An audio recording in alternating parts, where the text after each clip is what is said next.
죽은 지 4일이 지난 나사로를 살리는 이야기, 7번째 표적이죠. 그러니까 요한복음의 마지막 표적입니다. 얼마나 중요하겠습니까? 그렇죠? 그리고 우리가 저저번 주에 살펴봤었죠. 그리고 오늘 부활이요 생명이신 에고에이미, 자기의 선언, 선포가 있는 또 이야기입니다. 마르다가 더 많이 등장한다고 말했죠. 나사로의 이야기긴 한데 나사로는 한마디도 안 해요. 그래서 마르다의 이야기죠. 마르다의 믿음의 얘기이기도 하고. 근데 마르다가 눈물이 마를 때까지 눈물이 마르다. 주님이 나타나지 않으셨습니다. 기다리신 거죠. 그 이야기가 우리가 저저번 주에 했었고, 대화 가운데 이제 한번 들어가 보겠습니다. 볼까요? 21절에서 26절까지 우리가 읽었었어요. 부활에 관한 이야기를 하고 있어요. 내 오라비가 살아날 거다. 마지막 날 부활 때에 다시 사는 줄 아나이다. 마르다가 대답을 하는 거예요. 그러니까 예수님께서 나는 부활이고 생명이니 나를 믿는 자는 죽어도 살겠고 무릇 살아서 나를 믿는 자는 영원히 죽지 아니하리라. 부활에 대한 얘기를 얘기하는데 서로 핀트가 안 맞는 것 같아요. 그렇죠? 서로 동일한 단어를 얘기하고 있으나 서로 다른 내용을 말하고 있는 듯한 느낌이 듭니다.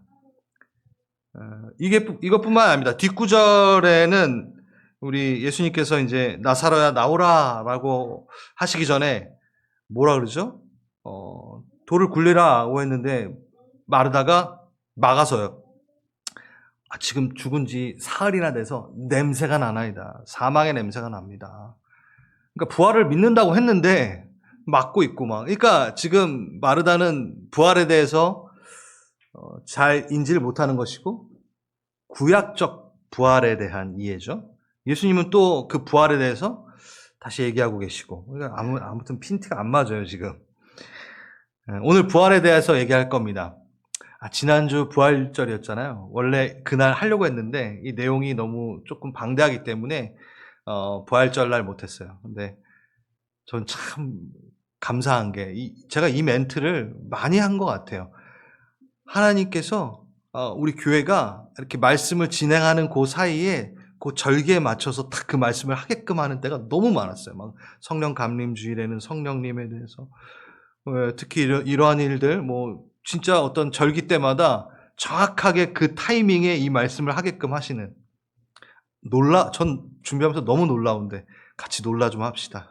너무 놀라. 그러니까 주님이 우리를 보고 계신다, 주목하고 계신다라는 걸 저는 느낍니다.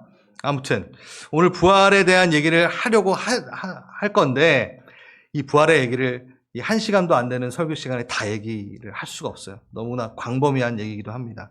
그래서 일부분만을 얘기할 겁니다. 여러분 부활을 다 이해하실 수 있을까요?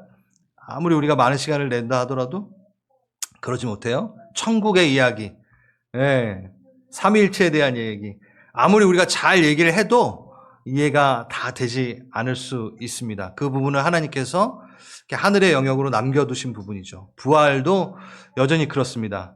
부활에 대해서 우리가 직접 그 부활에 대한 부분들을 하늘의 그 영역들을 다 경험하지 못하고 있기 때문이죠. 그래서 이런 표현이 좀 맞는 것 같아요. 한번 들어보시겠어요? 얘인데 동양화를 그리잖아요. 이제 난초. 난초를 그리는 거 이렇게 찍찍찍 그리는 거 있잖아요. 그 난초를 그릴 때 여러분 뒤에 모든 서양화처럼 뒤에 바탕색을 다 칠하나요? 그렇지 않죠. 그 난을 탁 칠할 때 이게 고수들은 한 몇 번으로 딱 끝내잖아. 착. 난을 친다 그러거든요. 우난으로 치고 이게 아무튼 그런 게 있어요. 그걸 딱 치고 나서 화분 막 그리나요? 안 그려요. 딱 그걸로 완성된 겁니다. 그리고 그 여백을 놔둠으로 그거는 완성된 거라고 얘기하고 우린 여백의 미라고 그걸 얘기하죠. 그렇죠? 대신 명확한 선은 있습니다. 그랬을 때 우리는 그것을 감탄하죠. 아름답다 얘기하죠. 똑같습니다. 우리가 성경을 공부하고 무언가 주제에 대해서 알아나갈 때 명확한 획이 있습니다. 이거는 아니면 안 되는 게 분명한 게 있어요. 그러니까 부활에 대해서 이게 아니면 안 되는 게 분명히 있어요. 근데 다 알지 못하는 여백의 미가 있어요. 근데 우리를 그거 갖고 불안해하지 않아요. 여기에 왜 색칠을 안 했어? 여기를 뭐 더 뒤에 배경을 해야 되는 거 아니야? 아니에요. 그것만으로 완성되고 너 그걸 충분히 즐길 수 있는 거예요. 그래서 우리가 감탄할 수 있는 거죠. 동일합니다. 오늘 우리가 이 땅에 살면서 하나님의 하늘의 것들을 얘기하실 때 숨겨져 있는 것에 대해서도 그냥 아름답다, 감탄한다 하고 박수 치면 되는 거예요. 아멘? 아멘. 그래서 오늘 그 분명한 만든 것 몇 가지, 난 몇 가지만 얘기할 겁니다. 다 또 얘기 못해요. 이걸 하면서 제가 얼마나 갈등했겠어요. 이 부활체에 대해서 더 얘기를 할까? 아니면 영원 불멸에 대해서 좀 더 얘기할까? 그냥 하다 보면 잘라내느라고 너무 힘들었어요. 이거 나중에 시간이 있으면 하고. 부활 사건은 질문입니다. 이 온 우주에 몇 번 일어난 사건일까요? 맞습니다. 단 한 번. 유일한 단 한 번. 예수 그리스도의 부활하심, 그 십자가의 죽으심, 그리고 3일 만에 부활하심, 이 자체를 첫 열매 대신 이 자체의 이 이야기를 우리는 부활이라고 얘기하고 온 우주에 한 번밖에 없었던 사건입니다. 나사로가 살아난 것은 솔직히 말해서 부활은 아닙니다. 왜일까요? 부활은요, 그 완전한 부활체를 새로 입는 것을 우리는 부활했다라고 얘기하죠. 예수님의 부활은 완전히 다른 거예요.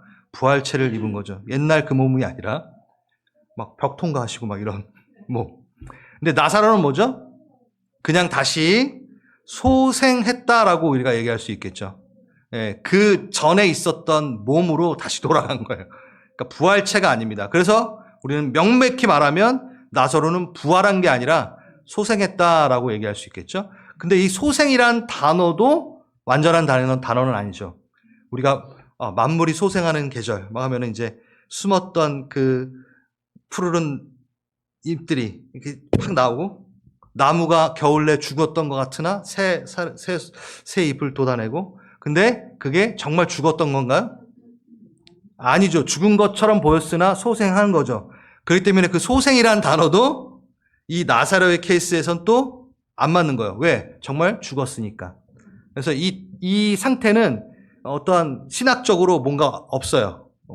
그래서 그냥 부활이라고도 얘기하고 소생했다고도 얘기해요. 근데 그 두 개가 다 명확하게 본다면 아닌 상태인 거죠. 그렇죠. 애매한 상태인 거예요. 나사로는 또 죽어요. 나사로는 또 이제 병들어요. 오케이. 그런 표현이 우리 안에 좀 헷갈리게 하지만 난을 칠하고 여백의 미를 남겨두듯 하고 알고 있으면 됩니다. 그렇다면 지금 제가 이걸 왜 얘기했냐면 지금 마르다는 오라버니 나사로가 소생할 것을 믿지 않고 있는 거죠. 마지막 날 부활 때에는 그가 살아날 줄 내가 아나이다. 그러니까 마지막 그 육을 다하고 그 다음에 살아나는 그때에 대한 부활에 대한 부활체에 대한 부분을 나는 믿으나 지금 이 나사로가 소생하지는 않을 것이다 라고 생각하고 있는 거예요. 맞죠? 그러니까 예수님이 뭐라고 그러셨어요? 나는 부활이니 생명이니 살아서 나를 믿는 자는 영원히 죽지 아니할 것이다 라고 이야기하시면서 지금 뭘 얘기하시는 걸까요? 마지막 때의 부활에 대한 얘기를 하시는 건가요? 아니잖아요. 지금 마르다가 그건 안다라고 하니까 그거 말고 난 부활이니 생명이니 살아서 이걸 또 얘기하시는 거예요. 네. 뭐죠 이건? 간단합니다. 부활의 현재성에 대해서 말씀하고 계시는 아주 중요한 타이밍입니다. 살아서 생을 살아내면서 나를 믿는 자는 부활, 영원히 죽지 않는 그 부활을 오늘부터 산다. 죽은 다음에 시작되는 게 아니다. 오늘부터다라는 걸 지금 말하고 싶은 거예요. 지금 예수님은. 마르다에게도 부활신앙이 있었어요. 근데 그 부활신앙은 뭐예요? 종말적 부활신앙. 인생 끝날 육체의 죽음 후의 부활신앙에 대해서 얘기하고 있는 거고, 예수님과 요한복음의 요한이 전해주고 주고 싶은 메시지는 이 부활이 오늘날 나에게 아무런 영향을 끼치지 못한다면 그건 부활이 아니야. 오늘부터 부활이야. 이거를 얘기하고 싶었던 거예요. 부활은 바로 오늘의 것이다. 이 얘기죠. 그래서 부활의 현재성에 대해서 오늘 좀 얘기를 하겠습니다. 부활신앙이 오늘의 현장에서, 나의 삶에서 능력이 되고 있는가? 부활의 권능이라는 것은 도대체 무엇인가? 그 마지막 끝에 이루어지는 것 아닌가? 아니다. 마르다가 그렇게 고백했으나 예수님은 오늘부터다 라고 하시는 이것. 부활은 미래에 갇혀져 있는 사건이 아니라, 머물러 있는 사건이 아니라, 종말적 부활신앙이 아니라 오늘을 살아내는 오늘의 부활 현재성이다. 그 부활의 능력이 오늘 나에게 어떤 능력이 있으며 그 능력을 통해 나는 무엇이 변화됐는가를 우리는 체크해 봐야 되는 거죠. 그래서 첫 번째 단어를 한번 보면서 체크하겠습니다. 아나스타시스. 여러분 좀 들어보셨을 거예요. 레저렉션. 이게 뭐냐면요. 그 단어에 자리에서 일으키다, 다시 일어나다 라는 뜻이 있어요. 또 봉기, 항거하다, 뭔가 기존의 것을 뒤집어 버리다. 이게 바로 아나스타시스입니다. 그러면 이거는 미래적인 부분에 있어서 부활에 대한 부분도 포함하지만 뭐까지 포함한다? 현재성도 포함하는 거야. 그러니까 내가 있는 지금 자리에서 그것이 전복되어지는 일들을 우리는 체험하는 삶이 바로 부활의 삶이다. 뭐? 우리의 고난과 우리의 실패와 우리의 역경이라는 오늘의 자리에서 내가 예수 그리스도의 부활 가운데 봉기를 일으켜 하나님의 나라로 전복시킨다면 그건 부활의 삶을 오늘부터 사는 거죠. 그래서 제자들이 예수님의 부활을 체험하고 나서 확 바뀌잖아요. 항거하였고 봉기를 일으켰고 그 전에 두려움을 엎어버리는 일들이 생겨서 그는 복음을 전하러 나가죠. 부활 사건이 바로 그 변화를 주는가? 마지막 끝에 잘 들어가야지 천국? 꼴까닥 할 때? 그게 아니라 오늘 변화되는가? 그게 바로 부활의 현재성에 대한 얘기입니다. 두 번째, 부활의 권능으로 사는 것을 부활 현재성이라고 얘기합니다. 이건 명확하죠. 이 부활의 현재성을 사는 사람들은요, 뭐가 달라지냐? 내가 부활의 현재성을 지금 살고 있는가? 라는 걸 체크하기 위해서는 되게 당연한 말이지만 선택이 명확해진 담대함을 갖고 있다라는 거예요. 그걸 보고 부활의 현재성을 우린 구분할 수 있죠. 어떻게? 성경에서 찾아보면 되죠. 자, 봅시다. 빌립보서 3장 10절에서 12절. 바울이 아주 유명한 말을 한 거예요. 내가 그리스도와 그 부활의 권능과 그 고난에 참여함을 알고자. 그러니까 그 부활의 권능에 참여함을 알고자 내가 이미 얻었다 함도 아니요. 그래서 난 달려가 쫓느라 막 이렇게 얘기하잖아요. 그 전에 무슨 얘기를 하고 있는지 그 전에 그러니까 부활의 권능을 난 알고 싶어서 이렇게 살 거야 라고 하는 것에 그 구절에 바로 앞에 여러분이 잘 알고 있는 이 구절이 있어요. 나는 8일 만에 할례를 받았고 이스라엘 족속 베냐민 집하고 율법으로는 바리새인이고 열심으로는 교회를 바꿀 흠이 없는 자였어. 무엇인지 유익한 것을 내가 그리스도를 위해 다 해로 여긴다. 배설물로 여긴다. 요게 다 나와 있지 않지만 또 뭐라 그래요? 나는 가말리엘의 문화생으로서 최고의 교육을 받았고 난 나면서부터 로마의 시민권자를 가진 자며 잘난 거 막 얘기 막 하잖아요.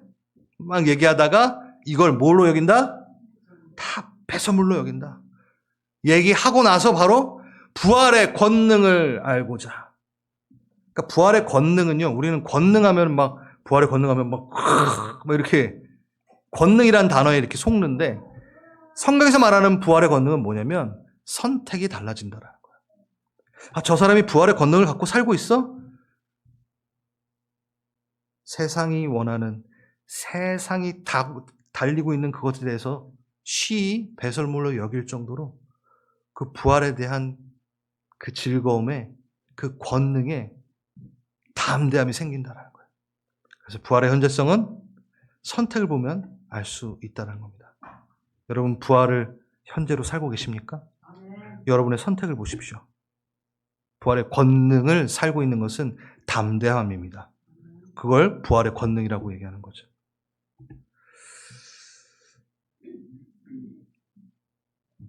그 다음 세 번째, 좀 당연한 얘기인 거지만 부활의 권능, 그 부활의 현재성은 육신의 정욕이 날마다 죽어야 부활의 현재를 산다. 이게 무슨 얘기냐? 바울이 참 잘 정리 잘 해놓은 것 같아요. 그렇죠? 고린도전서 15장 31절 보면요. 고린도 15장이 무슨 장인가요? 부활장. 부활장. 여러분. 그래서 제가 부활절날 15장 갖고 얘기했잖아요. 기억나세요? 네, 부활에 대한 얘기 하잖아요. 나팔 불 때 우리 변할 것이고, 네? 그 변화에 대한 그 몸은 왜 필요하냐? 유업을 주기 위해서. 그래서 제가 뭐랬어요? 핸드폰, 네, 뭐죠? 껍데기. 케이스, 핸드폰 케이스를 선물로 주는데 핸드폰이 없는 사람에게 주면 안 되기 때문에 우리를 부활체를 주셨고, 그 부활에 하나님의 부활, 그 하나님의 나라는 하나님의 통치잖아요. 그 통치가 뭐냐면 영원히 너와 함께 살겠다라는 그 꿈, 하나님의 꿈을 위해 너무 사랑하는 너를 나랑 동등한 죽지 않는 몸, 부활 생명체를 줄 거야. 라는 그 사랑이 막 담겨 있잖아요. 그렇죠? 그 내용이 부활장 고린도전서 15장에 나오는 거예요. 거기에 지금 바울이 뭐라고 얘기하냐면 제가 읽어드릴게요. 형제자매 여러분, 나는 감히 단언합니다. 나는 날마다 죽습니다. 날마다 죽노라. 나는 이것을 자랑스럽게 여길 만큼 확신합니다. 이 부활에 대한 얘기를 하면서 날마다 죽는데요. 맞아요. 부활의 현재성은요. 부활은 뭐 다음에 일어나는 거죠? 죽음 다음에 일어나는 거야. 그러니까 내가 부활의 현재성을 살면 날마다 죽어야 되는 거야. 여러분, 날마다 죽어도 됩니다. 부활하니까. 내일 또 부활하잖아요, 우리. 근데 이건 딴 얘기예요. 그렇게 해석하면 안 되고, 날마다 죽어야 되는 건 뭐죠? 죄입니다. 내가 날마다 죽어야 돼요. 죽이세요. 여러분, 죄를. 그래도 안 죽어요, 여러분. 다시 부활하니까. 죄도 부활하지만 여러분도 부활하고. 또 부활하는 죄를 또 죽여야 돼. 그래서 그 부활의 현재성을 살려면 날마다 나를 죽이는데 그게 바로 부활의 현재성을 사는 것이다. 라는 거예요.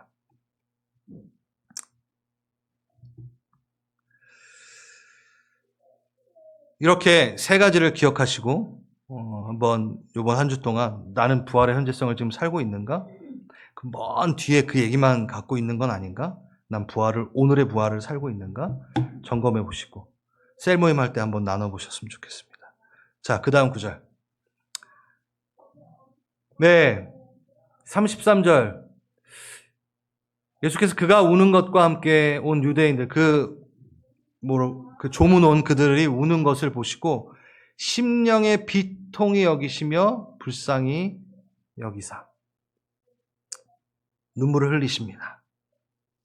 왜 이 심령의 비통함을 갖고 불쌍히 또 여기시면서 눈물을 흘리셨을까요? 이건 뭘까요? 사망의 그늘 아래서 울고 있는 이들, 사망의 권세 아래 묶여있는 절망과 공포감을 안고 살고 있는 이 자녀들의 모습을 보며 눈물을 흘리신 거죠. 죽음 앞에서 아무것도 할 수 없는 이 인류에 대한 불쌍히 여기심, 온몸으로 채우라고 계시고 알고 계시기 때문에 그러니까 심령이 비통하여 눈물을 흘리시는 거죠. 여기에서부터 생명이 시작되는 겁니다. 부활이 시작되는 겁니다. 이 우신다라는 걸 그냥 넘기지 마십시오. 내가 사망 가운데 죄 가운데 죽고 그 희망 없는 나를 보시며 우신다라는 건 나를 끔찍히 아끼시고 생각하시고 사랑하신다라는 거야. 하나님 크신 사랑을 측량다 못하면 우리 찬양했잖아요. 그럼 그 사랑에 대한 증거가 뭔가요? 이거예요. 내가 사망의 그늘 아래서 죽는 것을 보고 우시는 예수님. 그래서 그분은 우리를 끔찍히 사랑하시며 아끼시며 우리의 상태를 보시며 눈물을 흘리십니다. 이게 좀 한 작년 여름에 전했었던 그 말 중에 설교 중에 제가 들어간 건데 우리가 그 시대적인 상황에 맞춰서 복음을 전하는 그 단어들이 유용하게 쓰였던 때가 있습니다. 예수, 천국, 불신, 지옥. 예, 이 말이 명확하게 쓰였고 잘 쓰였던 시대가 있으나 지금 조금 더 생각해 본다면 지금 이 시대에 약간은 불편한 말들이 있는 거죠. 뭐죠? 불신, 지옥. 자, 그래서 제가 이걸 한번 건드렸잖아요. 예수님을 믿지 않아서 지옥을 갑니까? 다시, 예수님이 지옥을 보내십니까? 다시, 예수님이 그 역할을 하시지만 예수님 때문에 지옥을 갑니까? 아니라고 빨리빨리 안 흔드신 분 다 잊어버렸다는 거예요. 아니죠. 자, 이게 제가 뭐라고 예를 들었냐면, 누가 암에 걸렸어요. 친한 사람이 암에 걸렸어요. 그래서 의사가, 친한 친구 의사가 그 사람이 암에 걸렸다는 걸 알려줬어요. 이 사람은 자기가 암에 걸린지 알지도 못해요. 근데 증상을 보니까 암에 걸린 것 같아. 그래서 진단을 해줬고, 암에 걸렸어요. 그래서 당신 암에 걸렸어요. 이제 곧 죽어요라고 알려줬어요. 그러니까 막 우리 드라마 보면은 옆에 있는 가족이 의사 보고 살려내 막 이러잖아요. 자, 의사가 암에 걸리게 했고 죽이게 했나요? 의사는 진단했죠. 왜? 살리려고 진단을 했어요. 근데 드라마에서 보면 꼭 의사 때문에 암이 걸린 것처럼 의사 멱살을 붙잡고 살려내 막 이런다는 이 꼴이라는 거예요. 예수님, 우리가 예수 천당 불신지옥 할 때 예수 그리스도로 인하여 넌 살 수 있어 라고 하면서 믿지 않으면 지옥에 가. 맞는 말이지만 예수님 때문에 죽는 게 아니라 그는 뭐 때문에 죽어요? 죄 때문에 죽는 거예요. 쥐죄 때문에 죽는 거예요. 자기 원죄 때문에 죽는 거고 아담의 죄 때문에 죽는 거고 자기의 자범죄 때문에 죽는데 꼭 그 말을 한 사람이 기분 나빠. 알려주는데. 그렇죠? 이렇게 잘 알아야 돼요. 예수님은 살리시기 위해서 그 상태를 얘기하신 거예요. 그러니까 이 상태, 이 죽어가는 상태에 대해서 눈물을 흘리시는 그 장면이 똑같다라는 거죠. 그래서 우리가 그 복음에 대한 것들 잘 이해해야 돼요. 이해하고 전달을 해야 되는 거고. 그만큼 주님은 우리를 긍휼히 여기시고 사랑하십니다. 그를 지옥에 보내시고 싶지 않아서, 결별시키고 싶지 않아서, 나와 그 사랑의 관계를 끊어내고 싶지 않아서 떠난 그를 위해 자기 목숨을 버리신 이잖아요. 그러니까 얼마나 그 사랑이 있습니까? 그래요. 그렇게 주님은 우리를 사랑하신다는 것을 이 구절을 보며 느끼며 감사해야 되는 것은 분명합니다. 그리고 돌을 옮겨놓으라 하시니 마르다가 주여 죽은 지 나흘이 되었으니 벌써 냄새가 나나이다. 죽음의 냄새죠. 그렇죠? 죽음의 악취. 죄라는 그 부패함이 내뿜는 사망이라는 역겨운 그 악취. 우리의 인생을 보여주는 거죠. 살아있는 것 같으나 죽어있는 사망 권세 아래서 악취를 품고 있는 우리의 인생들. 그러니 예수님이 어디 앞에 계세요? 무덤 앞에 계신 거고 나사로야 나오라 라고 하시는 거죠. 그러니까 이 나사로는 제가 이 나사로가 한마디 대사 없이 나오는 이유가 있다. 뭐라 그랬죠, 여러분? 요한이 자기의 이름을 밝히지 않았던 것처럼 우리가 그 나사로의 자리에 들어가야 된다. 예수님이 지금 우리에게 무덤에서 나오라. 나사로야 라고 하지만 우리의 이름을 부르시면서 나오라 하시는 거예요. 그 사망의 절망에 죽을 수밖에 없는 우리에 대해서 나오라 라고 얘기하시는 거죠. 자, 그 다음 이제 마지막 40절에서 44절을 좀 보려고 하는데 그 보기 전에 27절을 봐야 됩니다. 아주 중요한 포인트인데 이걸 놓칠 때가 있어요. 영원 육자 그 대화 가운데 있다가 27절 부활이니 생명이니 나를 믿는 자는 죽어서 살 것이다 막 얘기하니까 너가 믿느냐? 그러니까 제가 믿습니다 라고 마르다가 또 얘기해요. 왔다리 갔다리 하죠. 마르다가 막 아무튼 믿음을 갖고 싶은데 그렇죠? 뭐라고 하면서 이 고백을 하나요? 주는 그리스도시요 세상에 오시는 하나님의 아들이신 줄 내가 믿나이다. 야, 이 고백이요. 그냥 우리는 너무 자주 와서 그런지 뭐 감명 깊진 않지만 이 고백이 무슨 고백하고 똑같죠? 베드로의 교회의 고백하고 똑같아요. 베드로에게만 물어보셨던 게 아니었죠? 빌립보 가이사랴 그곳에서 예수님이 얘기합니다. 남들은 나를 선지자라고 남들이 날 뭐라 그러냐? 그러니까 선지자라고 하기도 하고요. 뭐라고 얘기도 해요. 세례요한이 다시 살아났다고 얘기하고 뭐 이래합니다. 그러니까 너희는 그럼 나를 누구라 하느냐? 그러니까 베드로가 탁 나서가지고 주는 그리스도시요 하나님의 아들입니다. 라고 좀 멋지게 탁 고백하잖아요. 그렇죠? 자, 그러고 나서 몇 분 있다가, 한 몇 마디 있다가 무슨 일이 일어나죠? 예수님이 이 말 끝나자마자, 이 고백을 듣자마자 뭐래요? 뭐라 그랬어요? 뭐래요? 뭐라 그러세요? 어? 십자가에 달리시는 죽고 3일 만에 부활하시는 얘기를 합니다. 이 얘기 하자마자 그 다음에 바로 이 얘기를 하세요. 그러니까 베드로가 뭐라 그래요? 안 됩니다! 무슨 얼토당토 없는 얘기. 그러시면 안 돼요! 이런 거예요. 그러니까 예수님 바로 뭐라 그래요? 사단아, 내 뒤로 물러나라. 지금 하나님의 일을 방해하는도다. 방금 이 고백이요, 교회의 고백이 돼요. 이 고백 위에 교회를 세운다고 했어요. 이 고백을 하는 자가 바로 교회가 된 거예요, 여러분들이. 예, 베드로 성당에다 거기다 짓는 게 아니라 베드로의 고백 위에 교회가 세워지리라 한 거는 이 고백을 하는 자는 교회가 되는 거예요. 성령의 임하심으로. 그 엄청난 고백과 교회의 탄생에 대해서 탁 얘기하자마자 베드로가 사단에게 놀아납니다. 바로 놀아납니다. 그러면서 딴지 겁니다. 오히려 하나님의 일을 방해하게 되는 말을 해버립니다. 얼마나 연약합니까? 얼마나 연약합니까? 똑같아요. 마르다도, 제가 이 얘기를 하는 이유가 뭐냐면, 마르다도 이렇게 막 믿음의 고백을 내가 믿나이다! 해놓고서 그 몇 분 있다가 어떻게 돼요? 돌을 굴리라. 안 돼요! 썩었어요. 뭘 믿었다는 거야 도대체? 무엇인지 할 수 있습니다라고 말해놓고서 이게 마르다의 고백이에요. 이게 교회의 고백입니다. 이게 우리의 고백입니다. 우리의 처지입니다. 여러분, 우리가 베드로고 우리가 마르다예요. 주님 믿습니다. 믿습니다. 근데 이게 좀 합리적인 방법이 아닌 것 같아. 왜 갑자기 돌을 치우래? 안 돼요. 이게 우리예요. 이게 교회예요. 이 오합지졸 위에 교회를 세우셨어요.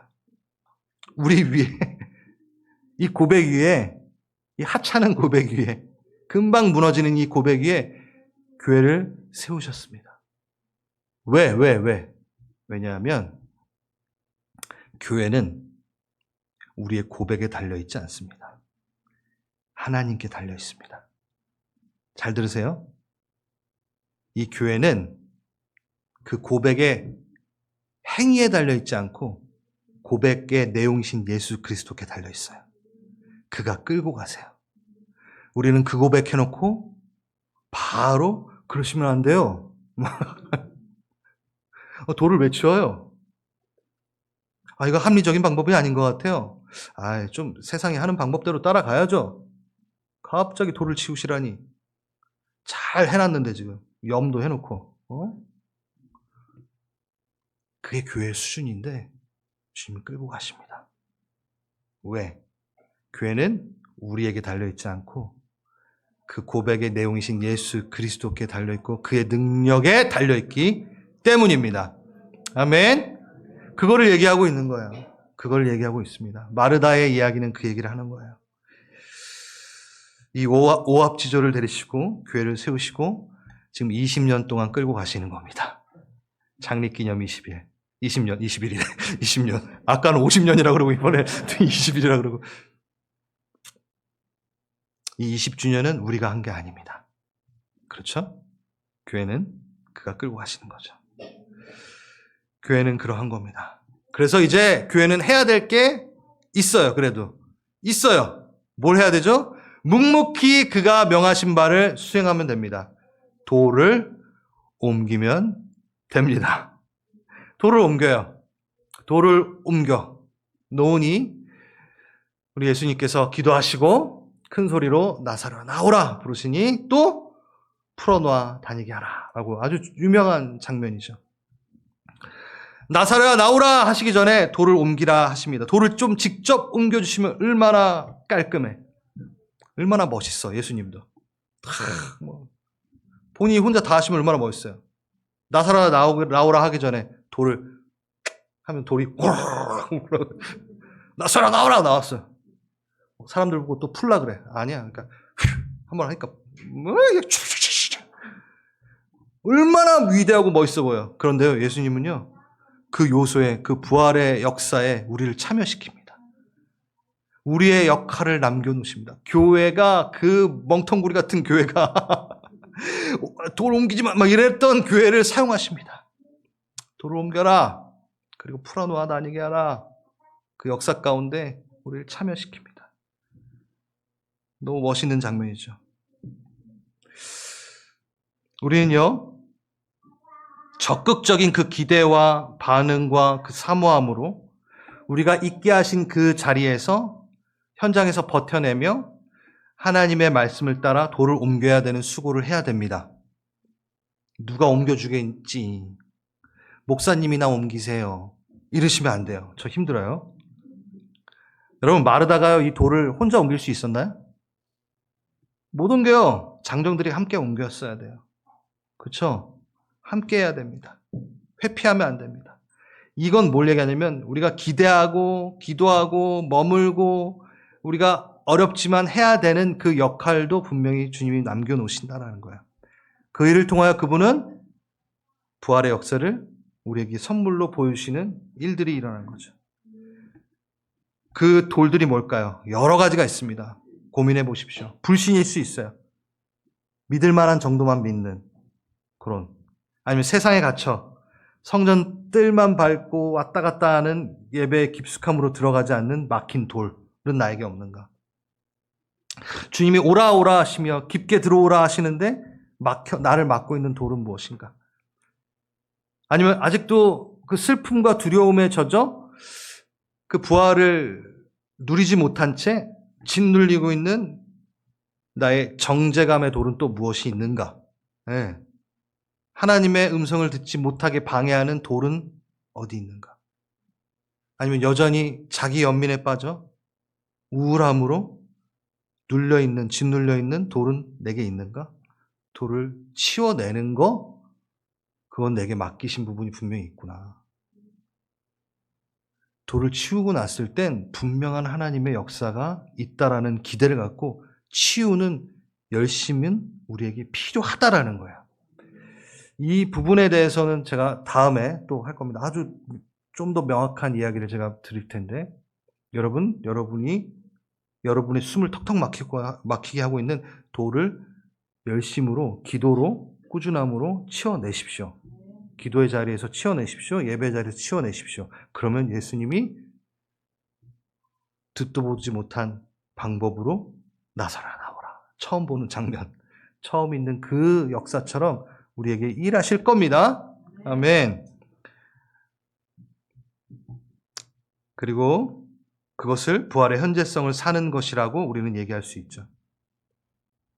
그게 교회라는 겁니다. 교회는 돌을 치워내야 됩니다. 근데 그 돌을 혼자 못 치우죠. 다시 한번 얘기합니다. 함께 치워나가는 겁니다. 그래서 그 부활의 현재성은 혼자서 살 수가 없어요. 너무 연약해요. 그래서 교회와 함께 하는 거예요. 공동체와 내 옆에 있는 사람, 옆에 사람 손 좀 한번 꽉 잡아주세요. 같이 돌 치우자. 앞뒤로도 잡으시고, 저 앞뒤로 잡으시고, 같이 돌 치우자. 돌 막 자기 머리 막 치우면 안 돼요. 자, 돌.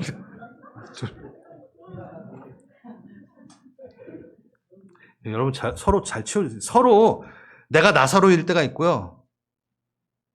내가 돌을 치워주는 누구일 때가 있어요. 내가 마르다일 때가 있어요. 그러니까 서로 그 역할을 병행하면서 가야 돼요. 네, 어쩔 때는 그냥 아무것도 그냥 완전 다 막혀버린 것 같은 나사로와 같이 그냥 어두컴컴하게 앉아 있을 때가 있잖아요. 그럼 돌을 치워줘야죠. 옆에서. 그게 나일 수도 있고. 그래서 우리가 같이 가야 됩니다. 그래야지 부활의 현재성을 삽니다. 그리고 나사로야 나오라 라는 그 주님의 음성을 들어야 됩니다. 아멘. 그 음성을 들으십시오. 자, 그러면 나사로야 나오라는 그 음성에 대한 부분 끝났습니다. 그 음성은 주님께서 우리에게 빌려주신 위탁하신 입술로 우리도 같이 선포하면 되는 거죠. 나는 능력이 없으나 그의 말씀은 능력이 있습니다. 인간의 음성은 죽음의 심연을 깨트릴 수는 없으나 그의 말씀은 죽음의 심연, 그 사망의 권세를 깨트립니다. 그러니까 그 나사로야 나오라 라는 그 말 자체를 우리는 하나님의 영에 힘입어 선포해야 됩니다. 나에게 먼저. 아까 막혀있는 그 돌, 그 죽어있는 나사로에게, 나라는 나사로에게 명하셔야 돼요. 나와. 승우야, 좀 거기서 나와. 거기서 이제 나와야 돼. 나오라! 그리고 또 공동체, 내 동역자를 향해 그 사람 앞에 가서 나 이러지 마시고 소리 없이 기도해 주시면 됩니다. 갑자기 그 사람 앞에 나가서 나와라! 그러면은 본인이 죽어있다고 판명된 것 같은 그런 안 돼요, 여러분. 그래서 나오라고 기도해 주고 그래야지 그 교회가 그 어설픈 교회가 오합지졸인 교회가 예수로 인하여 부활을 살고 일어날 수 있을 것입니다. 우리 이제 20주년 다음 주 이제 시간이 됩니다. 같이 금식기도 릴레이 금식기도를 하자고 했습니다. 기도함으로 더 나오라. 주 앞으로 더 나오라. 영혼 한 명 한 명을 위해 기도하는 시간도 가지시고 우리 교회를 위해 또 임직하시는 분들을 위해 이 교회 하나님의 예배의 기름 부음이 그 헌신의 기름 부음이 가득 내리기를 같이 나오라 하면서 기도했으면 좋겠습니다. 먼저 자기에게도 그렇게 기도하실 분들 일어나 볼까요? 네.